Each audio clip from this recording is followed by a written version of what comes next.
새 기도 제목을 어젯밤에도 기도하고 또 기도 제목들을 이렇게 낸 걸 보면 대부분이 비슷한데요. 가정이 건강하고 또 행복하기를 원한다라고 하는 기도 제목이 대부분입니다. 사람들은 이렇게 행복하기를 원합니다. 21세기에 대두되는 학문 분야가 있는데 사람들이 굉장히 행복하기를 원하니까 행복하기라고 하는 해피니스라고 하는 이런 학문이 아예 대두될 정도로 행복해, 너도 나도 행복한 삶을 누리기를 원합니다. 그런데 실제로 행복한 삶을 살고 있는 사람은 그렇게 많지 않는 것 같습니다. 그래서 이처럼 행복하기라고 하는 학문까지 등장해서 이제 어떻게 하면 행복할까라고 연구하는 그런 단계에 있습니다. 행복학에서 다루는 용어 중에서 행복지수라고 하는 행복을 느끼는 그 감정과 행복을 느끼는 그것을 수치로 나타낸 것이 있습니다. 표시한 것이 행복지수인데 행복을 연구하는 학자들이 각 사람이 스스로 행복한 정도를 알아보는 기준 10가지를 실제로 학문적으로 뽑았습니다. 그래가지고 이 10가지 중에서 7가지 이상이 되어지면 나는 행복한 쪽에 속하고 행복한 사람이고 5가지 이하가 되면 나는 행복하지 못하다라고 그렇게 평가하고 있습니다. 제가 10가지를 읽어드릴 테니까 여러분들 하나씩 이렇게 체크해가지고 손가락으로 꼽으면서 나는 7가지가 되나 5가지 이하인가 한번 이렇게 생각해보고 자신을 한번 점검해 보시기를 바랍니다. 첫 번째, 나만의 인생관과 철학이 있다. 첫 번째입니다. 두 번째, 긍정적인 생각과 태도를 가지고 있다. 세 번째, 항상 의미 있는 과제나 목표를 가지고 있다. 네 번째, 인간관계가 다양하고 원만하다. 다섯 번째, 늘 활동적이다. 여섯 번째, 꾸준히 자아 실현을 한다. 일곱 번째, 자신을 잘 통제한다. 여덟 번째, 다른 사람의 행복과 발전에 관심이 많다. 아홉 번째, 자유와 자율성이 많다. 열 번째, 가정생활이 행복하다. 점검해 봤습니까? 여러분 어때요? 여러분은 행복한 사람입니까? 이제 아까보다 더 줄어들었어요. 제가 여기서 이 10가지를 읽으면서 특이한 점이 8번째요. 다른 사람의 행복과 발전에 관심이 많은 사람. 이 사람이 행복지수가 높은 사람이라는 점. 이것은 이미 성경을 잘 알고 성경을 깊이 있게 읽은 사람들은 아는 성경적인 행복관입니다. 그런데 이걸 뒤늦게서 21세기가 돼서야 20세기가 돼서야 이 행복학자들이 이제야 발견해낸 것인데요. 나와 내 가족만 챙기면 행복할 것 같은데 진짜 행복은 다른 사람들의 행복과 발전에 관심이 많은 사람들이 행복하게 된다는 것입니다. 그래서 행복을 아는 사람들은 많은 기부도 하고 봉사도 하고 다른 사람들을 돕기도 하고 이런 일들을 합니다. 여러분들 세계에서 최고봉에 이른 사람들 보세요. 행복의 최고봉에 가면 다른 사람들에게 베풀고 기부하고 이런 일을 합니다. 돈도 충분히 벌 만큼 벌었고 명성도 얻었고 이런 사람들이 하는 일은요, 기부하고 남을 돕고 헌신하고 집을 지어주고 이런 일들 하는 것이 바로 자신이 행복하기 위해서 그 일을 한다는 것입니다. 그런데 오늘 성경 본문과 관련해서 말씀드리고 싶은 것은 세 번째입니다. 행복지수가 높은 사람은 항상 의미 있는 목표나 과제를 가지고 있더라라고 하는 것입니다. 제가 언젠가도 말씀드렸고 여러분들이 잘 아는 얘기 중에 토끼와 거북이 얘기, 토끼와 거북이가 경주하는 동화를 여러분들 우리 어려서부터 들어서 잘 알고 있습니다.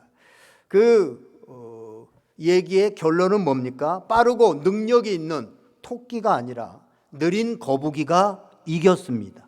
거북이가 이겼어요. 토끼가 빠르고 능력이 있어서 경주하자마자 재빠르게 달려갑니다. 그러나 거북이는 능력이 없고 빨리 달릴 수 없어서 느릿느릿 뒤따라서 달려옵니다. 토끼가 한참 가다가 거북이를 보자 한참 뒤에서 느릿느릿 걸어오는 거북이를 보면서 자신을 따라잡으려면 한참 걸리겠구나. 내가 여기서 좀 쉬어도 피곤한데 좀 쉬어도 낮잠을 자도 되겠구나 라고 생각하다가 결국은 토끼가 지고 말았죠. 토끼가 진 근본적인 원인은 뭡니까? 근본적인 이유가 뭡니까? 목표점을 보지 않고 거북이를 보는 순간 그때부터 다른 생각이 들게 되어지고 게을러지고, 그래서 결국은 지게 되었다는 것입니다.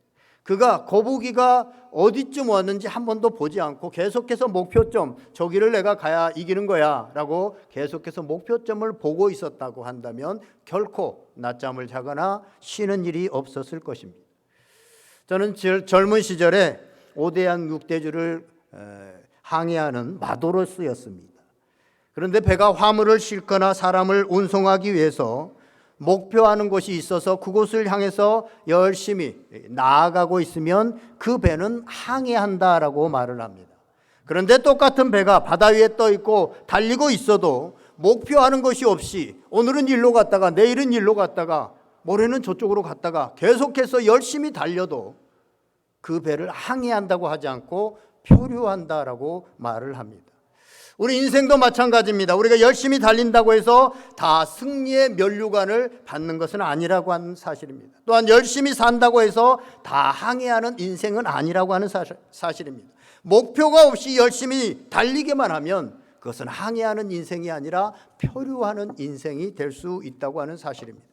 그런데 대부분의 사람들이 특별한 인생의 목표와 방향이 없습니다. 그러다 보니까 아무 생각 없이 이 시대의 정신과 시대의 풍속을 따라서, 시대의 풍속에 이끌려서 사람들이 하는 거, 사람들이 그냥 저렇게 살아가니까 나도 그렇게 살아간다라고 살아갑니다. 그렇게 살아가는 우리에게, 특별히 우리 그리스도인들에게 오늘 성경은 목표를 향하여, 표대를 향하여 나아가야 된다라고 말씀하고 있습니다. 여러분, 목표를 세우고 그 목표를 향하여 달려가는 삶이, 성경은 또 행복학자들은 행복한 삶이다 라고 그렇게 말씀하고 있습니다. 여러분, 새해 어떤 목표들을 세우셨습니까? 새해가 됐는데도 아무런 생각 없이 그냥 또 새해를 맞고 있지는 않습니까? 개인적인 목표를 세웠고 가정의 목표도 세웠을 것이고 직장이나 사업의 목표도 세웠을 것입니다. 다 좋습니다. 비록 중간에 우리가 목표하는 것들을 이루지 못하고 포기하고 그냥 그 어영부영 한 해를 그렇게 살아갈 수도 있지만, 목표를 세우고 우리가 살아가는 것, 목표를 처음부터 세우고 살아가는 것이 훨씬 유익하다고 하는 사실입니다. 연구 결과에 의하면 새해 세운 목표는 46%의 성공률이 있다고 합니다. 심지어 무슨 뭐 다이어트를 한다, 그런 작은 목표에서부터 말이죠.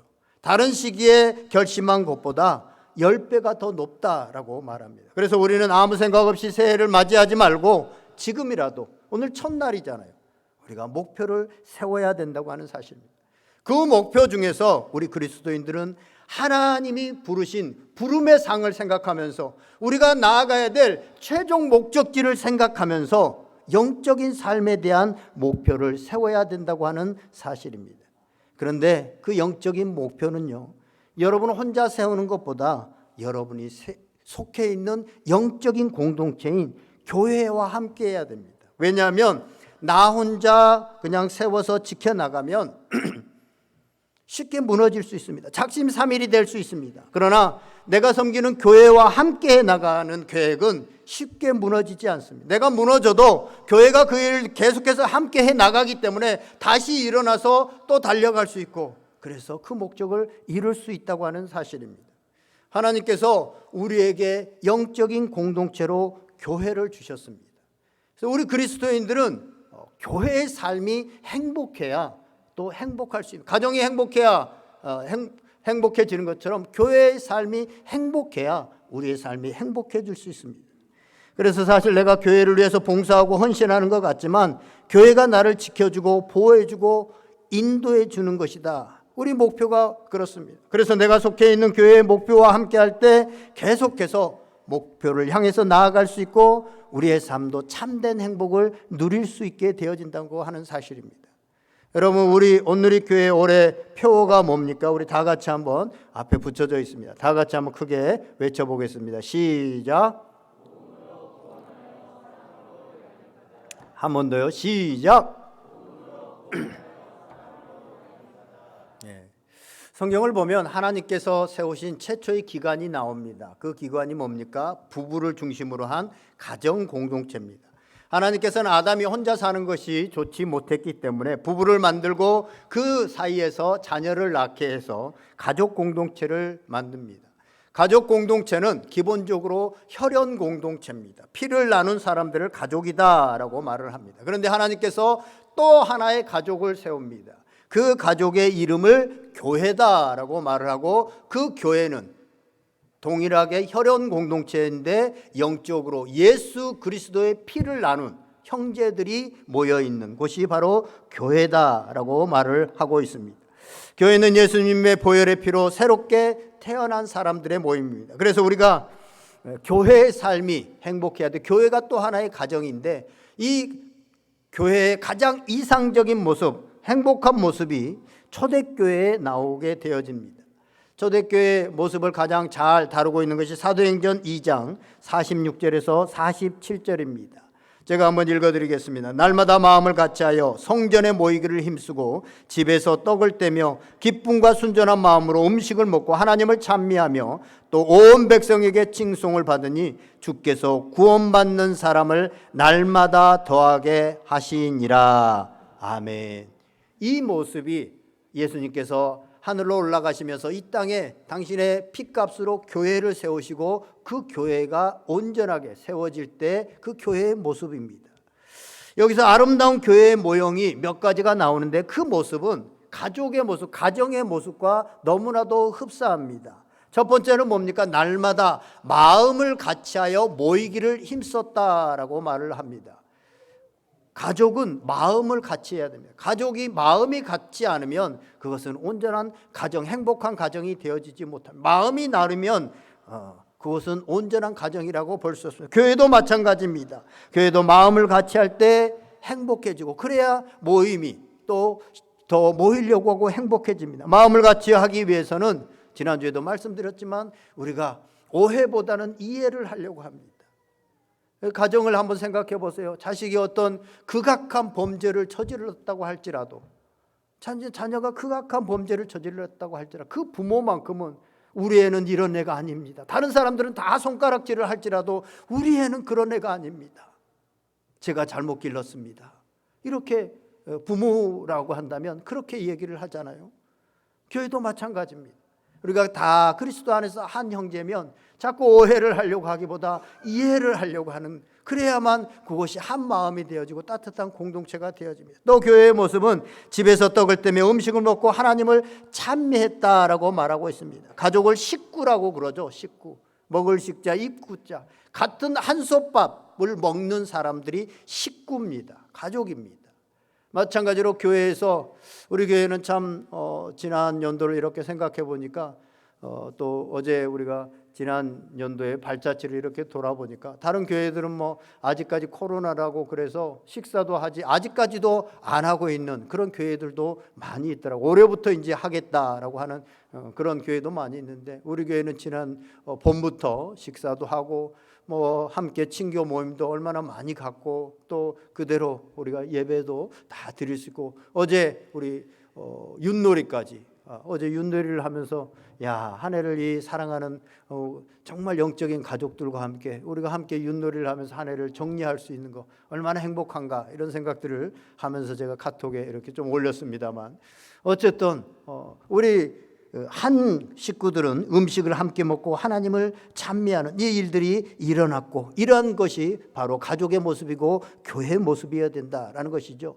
셋째는 백성들에게 칭찬을 받았다라고 말하고 있습니다. 좋은 가정은 이웃들에게 저 부부 참 금술이 좋더라, 저 가정의 자녀들은 참 예의가 바르더라, 남을 잘 배려하더라, 이런 칭찬을 받는 가정이 좋은 가정이고 복된 가정입니다. 교회도 마찬가지입니다. 교회도 저 교회 신자들은 참 배려가 좋고 또 예의가 바르고 참 사랑이 많더라라고 소문이 나야 되죠. 마지막으로 구원받는 사람이 날마다 더했다라고 말합니다. 가정으로 하면 새로운 식구가 더해졌다는 것이죠. 하나님께서는 처음 교회를 날마다 마음을 같이 해서 모이게 하고 음식을 먹게 하고 칭찬을 받게 해서 결국 구원받은 사람들을 더 많게 하셨다고 하는 사실입니다. 가정도 마찬가지죠. 가정의 제일 된 목적이 뭡니까? 사실은 자녀를 낳아 양육하는 것입니다. 이것이 하나님께서 가정과 교회를 세우신 1차적인 목표라고 하는, 목적이라고 하는 사실입니다. 즉 생명을 낳아 기르게 하는 겁니다. 사람이 하는 일 가운데 여러 가지 우리가 일들을 합니다만 평범한 일이면서도 가장 위대한 일은 자녀를 낳아 양육하는 것입니다. 가정이 자녀를 낳지 않으면 그 당대로 그 가정은 끝나고 맙니다. 만약 인류가 아무도 자녀를 낳지 않아서 양육하지 않는다면 인류가 멸종하는 데는 채 100년이 걸리지 않을 겁니다. 그때는 아무리 찬란한 문화유산도 뛰어난 과학도 기술도 의술도 정치도 종교도 아무 필요 없습니다. 아무도 없는데 그게 무슨 필요가 있겠습니까? 그래서 사람이 할 수 있는 가장 평범하면서 가장 위대한 일은 자녀를 낳아서 양육하는 것입니다. 그런데 하나님은 이 위대한 일을 아무나 할 수 있도록 만들어 놓았습니다. 배운 사람이든 못 배운 사람이든 돈이 많은 사람이든 적은 사람이든 지위가 높은 사람이든 낮은 사람이든 누구나 건강한 남녀라고 한다면, 건강한 사람이라고 한다면 자녀를 낳아서 기를 수 있게 만드셨습니다. 그래서 오늘날 많은 젊은 부부들이 자녀를 낳지 않으려고 하는 것은 하나님의 기본적인 뜻에, 하나님의 법칙에 위배되는 것입니다. 부부가 결혼하여 돈을 벌고 둘이 여행도 다니고 맛있는 것도 먹고 많은 같은 활동들을 합니다. 그러나 이런 것은 다 부수적인 겁니다. 부부가 아니더라도 친구나 이웃과 마음에 맞는 사람들과 다 할 수 있습니다. 돈을 버는 것도 여행을 다니는 것도 맛있는 것을 먹는 것도 많은 것들을 부부가 굳이 아니어도 할 수 있습니다. 그러나 생명을 낳는 일은 부부만 가능합니다. 부부 외에 생명을 낳을 수 없고 낳아서도 안 된다고 하는 사실입니다. 가정을 이루지 않고 아기를 낳아 기르는 것은 하나님의 창조의 원리를 벗어나는, 파괴하는 범죄 행위입니다. 이처럼 가정이 존재하는 가장 중요한 이유는 생명을 가진 부부가 생명을 낳고 가정이라는 따뜻한 보금자리에서 양육하는 겁니다. 교회도 마찬가지죠. 교회는 생명이 있는 그리스도의 몸입니다. 우리는 예수 그리스도의 신부입니다. 교회가 신부이고 우리 성도들이 예수 그리스도의 신부입니다. 신부는 남편인 예수님의 생명을 받아서 생명을 낳는 것입니다. 교회가 야유회도 하고 행사도 하고 친교도 하고 봉사도 하지만 자녀를 낳지 않으면 그것이 온전한 가정이 되지 못하는 것처럼 교회도 마찬가지라고 하는 사실입니다. 생명을 낳지 않는 교회는 1차적으로 교회의 역할을 감당하지 못하고 있는 것입니다. 그러므로 교회의 모든 조직과 각종 행사는 생명을 잉태하는, 생명을 양육하는 것 중심으로 되어져야 됩니다. 그래서 우리 교회에서 기관들을 할 때도 남녀 선교회, 전도회잖아요. 전도회. 구역도 뭡니까? 전도 구역. 그렇게 되어 있습니다. 그래서 모든 목적이 생명을 낳아 양육하는 이 일에 맞춰져야 된다고 하는 사실입니다. 그런데 우리가 생명을 낳아서 양육하는 것은 그동안 우리 교회가 전도하는 것과는 조금 다릅니다. 오늘날 우리 교회들이 했던 전도는 초대교회가 했던 전도와는 조금 다릅니다. 초대교회에 가장 많은 전도를 하고 전도에 탁월했던 사도 바울은 고린도전서 4장 15절에서 이렇게 말합니다. 그리스도 안에서 1만 스승이 있으되 아버지는 많지 아니하니 그리스도 예수 안에서 내가 복음으로써 너희를 낳았음이라. 아멘. 내가 복음으로 너희를 낳았다라고 말하고 있습니다. 바울은 자신 예수 그리스도의 복음으로 낳았다라고 말하고 있습니다. 진정한 전도는 부모가 자식을 낳는 것처럼 그렇게 영혼을 낳는 것입니다. 그동안 한국교회의 문제점이 안 믿는 사람들을 전도하는데 복음을 전하지 않고 복음을 전하지 못하고 온갖 마케팅과 선물 공세로 마치 경영의 원리를 가지고 교회에다가 그 사람들을 어떻게든 데려다 앉혀놓으니까 교회에 오면 그 사람들이 교회 문화에 적응하지 못하고 밖으로 드러난 교회의 문제점들만 보게 되어지고 그 사람들이 결국 교회 밖으로 나가서 교회를 비방하는 사람들이 되어졌다라는 것입니다. 그래서 복음을 한 번도 듣지 않고 전도단체를 통해 선물 준다고 100명의 사람들이 왔는데 다음 주에 그 사람들은 다 떠나가게 되어지고 몇 주가 지나가게 되면 한 명도 남지 않게 되어지고, 왜 봤더니 교회에 와서 통성기도에 알아들 수 없는 설교에 거기에 아멘하고 소리를 지르고 찬양할 때 손을 들고 이런 과장된 모습들 보면서 광신자다, 사이비다 라고 놀라서 도망가가지고 야 절대 교회 가지 마라, 교회 이상한 곳이다, 그렇게 오히려 복음을 방해하는, 전도를 방해하는 세력들이 되어집니다. 요즘 말로 말하면 안티 기독교인들이 되고 맙니다. 차라리 교회를 한 번도 오지 않았다면 몰라서라도 교회에 가지 말라고 말을 하지 않을 텐데, 교회에 몇 번 와보니까 자기가 부정적으로 본 거, 그것을 가지고 교회에 가려고 하는 사람들을 막는 역할을 한다고 하는 것입니다. 왜 이런 현상이 일어납니까? 복음으로 낳지 않았기 때문에 그렇습니다. 교회 그냥 구경 한번 왔는데 거기에서 부정적인 모습들만 잔뜩 보고 갔기 때문에 그렇습니다. 또 우리가 복음을 듣지 않고 복음을 믿지 않고 교회 분위기가 좋아서, 교회 사람들이 좋아서 우리가 교회에서 오랫동안 꾸준히 종교 생활을 하는 사람들도 있습니다.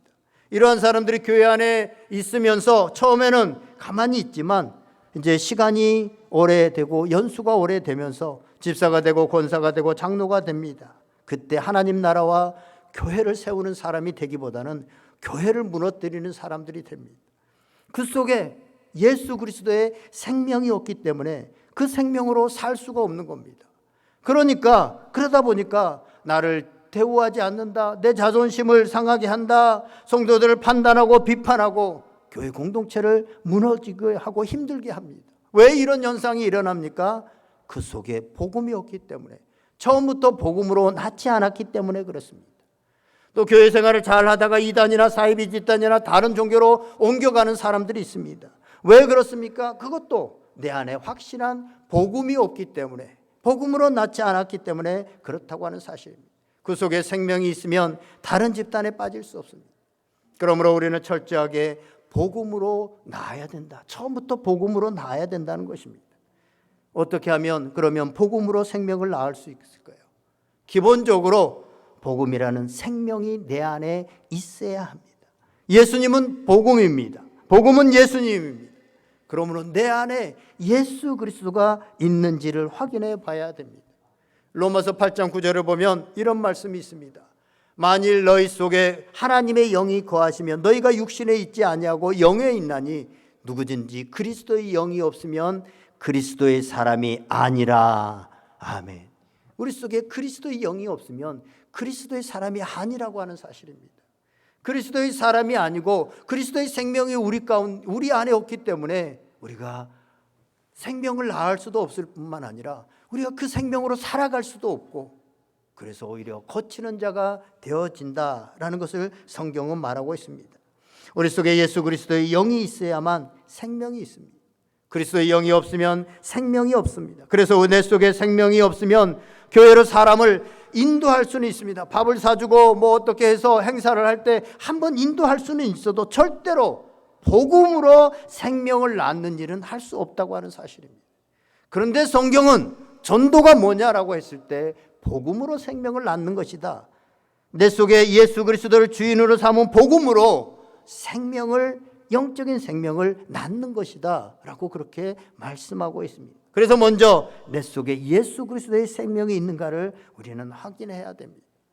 하나님의 뜻은 가정은 당연히 자녀를 낳아서 양육하는 것입니다. 가정에 아이들이 있어야 웃음소리가 넘쳐나고 정말 살아있는 행복한 가정이 됩니다. 아이들이 없으면 고요하고 쓸쓸하고 소망이 없습니다. 결국은 아이가 아무도 없으면 결국은 그 가정은 끝나고 마는 겁니다. 교회도 마찬가지입니다. 생명이 있는 교회, 행복한 교회는 영적인 자녀를 낳아 기르는 교회입니다. 그것을 위해 하나님께서는 교회를 세우셨고 우리 성도들을 부르셨다고 하는 사실입니다. 하나님께서 온누리 교회를 세우신 이유도 마찬가지입니다. 복음으로 영혼을 낳고 양육하게 하기 위해서 교회를 세우셨다고 하는 사실입니다. 예수님께서 이 땅에 오신 목적도 마찬가지입니다. 마가복음 1장 38절을 보면 주님께서 이렇게 말씀합니다. 우리가 다른 가까운 마을들로 가자. 거기서도 전도하리니 내가 이를 위하여 왔노라. 아멘. 예수님께서 이 땅에 오신 목적도 전도하기 위해서 왔다라고 말씀하고 있습니다. 그렇기 때문에 우리 그리스도인들 목표도, 우리 예수님을 따라가는 작은 예수가 된 우리들의 목표도 예수님의 그 목표를 향해서 달려갈 때 하나님을 기쁘시게 하고 우리 자신도 진짜 행복하고 성숙한 그런 그리스도인이 된다고 하는 사실입니다. 영적인, 우리가 자녀를 낳아서 길러봐야만, 아무리 교육학 박사라도 자녀를 낳아서 길러야만 진짜 엄마가 될 수 있습니다. 영적으로. 그래서 실제로 엄마로서 성장해 나갑니다. 어린아이 잠 못 자고 어린아이를 돌봤던 그 시기부터, 또 청소년의 시기에 방황하고 갈등하는 그 아이를 품고 정말 기도하고 애쓰는 그 모든, 또 청년의 때 직장과 이런 결혼, 이 모든 것들을 뒤에서 뒷바라지 해주는 이런 것을 통해서 드디어 부모로서 성숙한 사람이 되어집니다.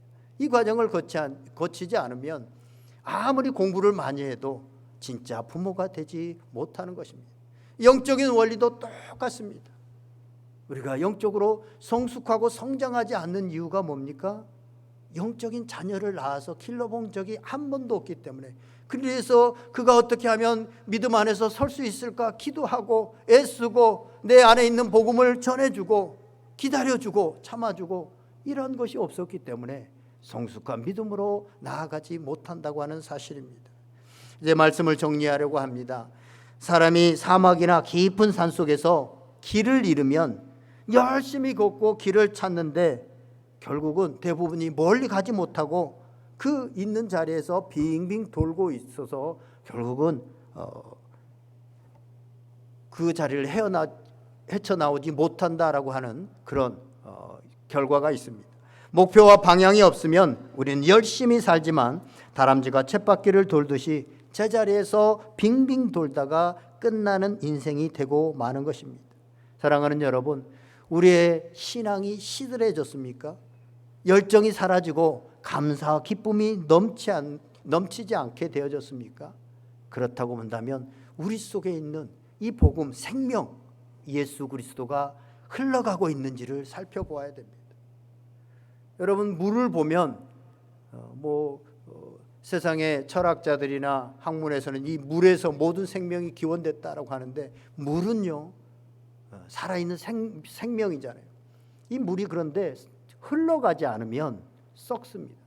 똑같은 물인데 고여 있으면 편안할 것 같지만 그 물이 썩습니다. 우리 안에 있는 생명도 마찬가지입니다. 그냥 내 안에 고여 있으면 편안하고 아무 일 없고 좋을 것 같지만, 처음엔 좋은 것 같지만 흘러가지 않으면 썩고 냄새나게 되어져 있습니다. 계속해서 흘러갈 때 그 생명이 계속해서 살아나고 기쁨이 있습니다. 오늘 우리 자신들이 정말 기쁨을 잃어버리고 참된 행복을 잃어버렸다고 하면, 특별히 영적으로 그런 행복을 잃어버렸다고 한다면 우리 속에 있는 이 생명이 흘러가고 있는지, 그것을 위해서 우리가 기도하고 있고, 그것을 위해서 내 옆에 있는 한 영혼을, 낙심해 있는 한 영혼을, 또 우리 가족 중에, 우리 친척 중에 생명이 없어서 죽어가는 그 영혼을 우리가 부여안고 기도하고 어떻게든 그가 생명이 얻기를, 우리와 함께 구원 얻기를 바라는 마음으로 기도하고 있는지, 이게 내 속에서 살아있고 이 생명이 살아있으면 우리는요 활력이 있게 되어지고 기쁨이 있게 되어지고 감사가 넘치게 되어집니다. 이게 참된 그리스도 안에서의 행복이고 기쁨입니다. 이 목표를 잃어버리고 우리가 세상을 따라서 돈 많이 벌고 많은 쾌락을 누리고 즐거움을 누릴지라도 거기에는 참된 행복이 없습니다. 진짜 행복이 없습니다. 한 영혼을 향한 그 수고와 그 애씀, 그 목표를 향해서 우리가 나아갈 때 우리 가운데 진정한 뿌듯한 의미 있는 그런 행복이 우리 가운데 있게 되어진다고 하는 사실입니다. 그동안 영혼 구원의 목표를 잃어버렸다고 한다면, 아예 생각조차 우리 속에서 사라져버렸다고 한다면, 우리 2023년도 하나님께서 우리 교회 목표로 다시 한번 주시고, 이 목표를 주신 것은 너희가 다시 활력을 찾고 다시 행복하게 살기를 원한다. 하나님께서는요, 우리가 행복하게 살기를 원합니다. 생명을 주고 그 생명의 풍성함을 누리며 살기를 원하십니다. 그래서 우리에게 영혼을 낳고 그 영혼을 양육하라고 하는 것입니다. 이게 부담이고 짐이 아니라, 그것을 했을 때 내 자신이 살아나고 내 자신이 행복하게 되어지고 내 자신이 영적으로 건강하게 되어진다 라는 것을 말씀하시기 위해서 이 말씀을 주셨다고 하는 사실입니다. 2023년도 하나님께서 우리에게 이 귀한 목표와 우리 교회에 이 목표를 주셨는데, 영혼을 우리가 구원하고 복음으로 구원하고 또 양육하는 이 일에 헌신함으로 진짜 행복한 한 해가 될 수 있기를, 나도 행복하고 하나님도 행복하고 내 영혼이 살아나는 그런 복된 한 해가 될 수 있기를, 연초에 우리가 이 목표를 교회와 함께 잡고 올 한 해는 내가 하나님께 기도하고 한 영혼이라도 하나님께 돌이키고 한 영혼이라도 낙심한 영혼들을 돌이켜서 정말로 하나님과 기쁘고 그 기쁨이 나에게도 가득하게 되어지는 그런 행복한 한 해가 될 수 있기를 주님의 이름으로 간절히 축원드립니다. 우리 다 같이 한번 기도하겠습니다. 오늘 말씀 생각하면서 한번 기도합시다. 특별히 우리 주변에 하나님의 생명으로 풍성하지 못하고 또 낙심해 있고 예수 그리스도를 알지 못하는 그 영혼들, 하나님 나에게 품을 수 있는 그러한 마음을 허락하여 주시고, 올 한 해는 정말 예수님과 같은 마음으로 한 영혼을 구원하는 일에 우리 오늘의 교회가 또 우리 모든 성도들이 함께 할 수 있도록, 오늘 말씀 생각하면서 여러분들에게 마음 들려주신 성령의 음성 붙들고 한번 간절히 기도하십니다. 다 같이 기도하겠습니다. 하나님 아버지, 고맙고 감사합니다. 아버지 하나님, 2023년을 아버지 하나님 시작하면서 우리에게 어떻게 하면 행복하게 살 것인지 하나님 말씀하여 주시니 감사합니다. 행복은 아버지 하나님 세상의 풍습을 쫓아가고 내 안일함을 아버지 하나님 구하는 것이 아니라 예수 그리스도의 삶에 동참하고 예수 그리스도의 아버지 하나님 그 마음을 품고 아버지 하나님 한 영혼을 향한, 아버지 하나님 잃어버린 영혼을 향한 아버지 하나님의 마음을 품을 때 진정한 의미 있는 아버지 하나님 행복이 우리 가운데 있게 되어진다는 사실들을 기억하시고, 오늘 아버지 하나님 우리 주변에 죽어가고 있는 한 영혼을 향한 그 마음을 회복하여 주시고, 내 속에서 아버지 하나님 내 삶에 아버지 하나님 생명이, 복음의 생명이 계속해서 흘러가는 건강하고 아버지 하나님 그런 삶이 되어질 수 있도록 인도하여 주시옵소서. 감사를 드립니다. 아버지 하나님 받아주시옵소서. 예수님의 이름으로. 찬송가 550장 부르시면서 하나님께 드린 예물 올려드립니다. 550장입니다.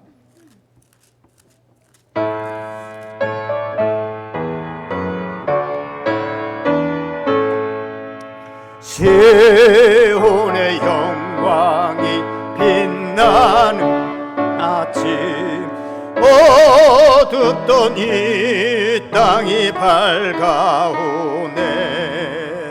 슬픔과 해통이 기쁨이 되니 시온의 영광이 비춰오네. 시온의 영광이 빛나는 아침, 매였던 종들이 돌아오네. 아멘. 오래전 선지자 꿈꾸던 복을 만민이 다 같이 누리겠네.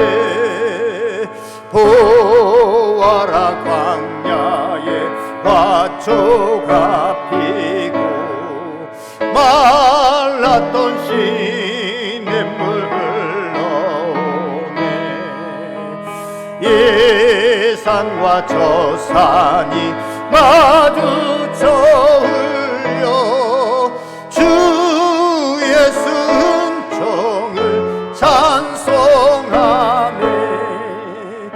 땅들아 바다야 많은 섬들아 찬양을 주님께 드리어라. 싸움과 재앙이 가득한 땅에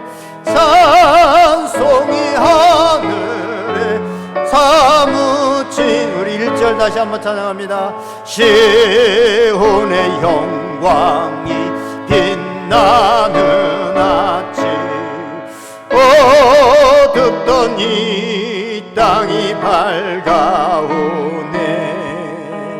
슬픔과 애통이 기쁨이 되니 시온의 영광이 비춰오. 우리 다같이 일어나서 2절 찬양하면서 봉헌합니다. 온의 영광.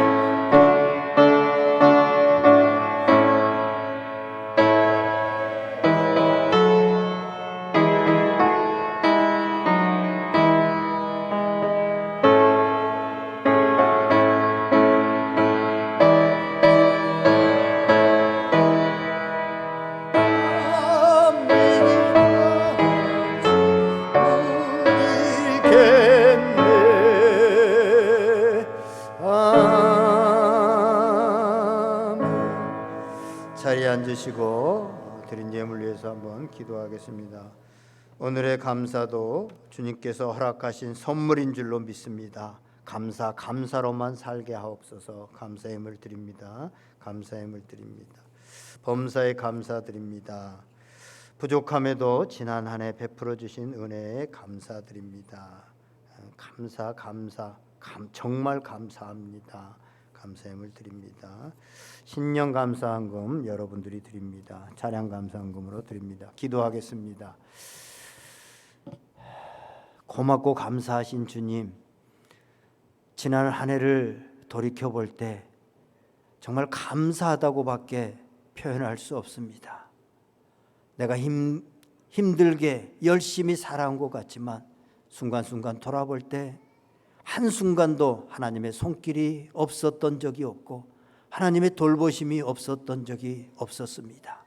그러기에 오늘 2023년도를 맞이하는 첫날 첫 주일 아침에 하나님 앞에 이러한 감사한 마음을 가지고 하나님께 예배하며 이 시간에 예물을 드립니다. 하나님, 우리 사랑하시는 성도들 감사함이 더 넘치는 올 한 해가 될 수 있도록 인도하여 주시옵소서. 하나님, 전깃불을 보고 감사하는 자들에게 태양빛을 주시는 그 하나님의 원리를 그들이 깨닫게 하여 주시고, 하나님 어떤 상황 속에서도 항상 기뻐하며 범사에 감사하라고 하는 그 말씀이 이루어지는 축복을 23년도에는 이루며 살아갈 수 있도록, 경험하며 살아갈 수 있도록 인도하여 주시옵소서. 하나님, 가정들을 복되게 하시고 가정에 소원하고 아버지 하나님 맺힌 문제들이 아버지 하나님 해결받는 2023년도가 되게 하여 주시옵시고, 삶 속에서 풀지 못한 매듭들이 풀려지는 은혜가 있는 23년도가 되게 하여 주시옵시고, 아버지 하나님, 우리가 영적으로 한 뼘 아니 한 키는 더 성장하게 되어지는 23년도가 되어져서 하나님의 깊이와 높이와 넓이를 알아가는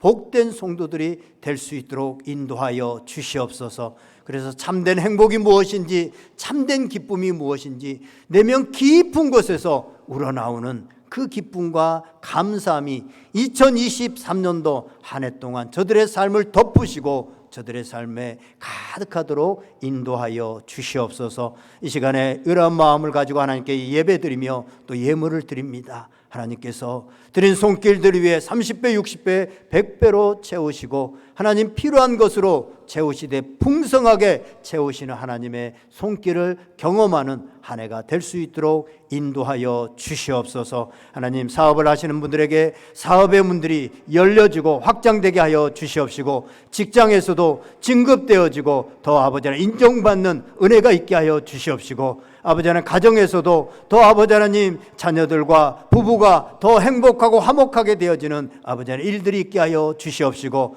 아버지 하나님 내면에서도 주님의 평안이 늘 머물러 있는, 그래서 기쁨과 감사함이 넘치는 삶에 되어질 수 있도록 인도하여 주시옵소서. 감사를 드립니다. 오늘 우리가 드린 예물과 예배를 주님께서 기쁘게 받으신 줄 믿사오며 살아계신 예수 그리스도 이름으로 기도하옵나이다. 아멘.